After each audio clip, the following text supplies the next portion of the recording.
ويوم عاشوراء هو يوم النصر الذي ينبغي أن يتذكر أهل الإيمان، لأنه اليوم الذي أنجى الله فيه موسى عليه السلام ومن معه من المؤمنين، وأغرق فرعون ومن معه من الكافرين. قال ابن عباس رضي الله عنهما: قدم النبي صلى الله عليه وسلم المدينة فرأى اليهود تصوم يوم عاشوراء، فقال: ما هذا؟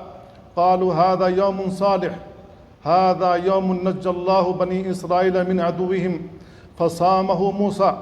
فقال صلى الله عليه وسلم: أنا أحق بموسى منكم، فصامه وأمر بصيامه.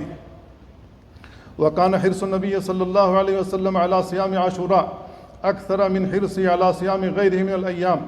قال ابن عباس رضي الله عنهما: ما رأيت النبي صلى الله عليه وسلم يتحرى صيام يوم فضله على غيره إلا هذا اليوم، يوم عاشوراء.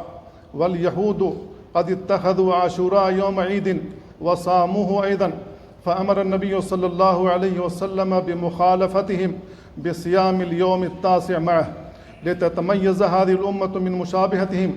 قال صلى الله عليه وسلم: لئن بقيت إلى قابل لأصومن التاسع.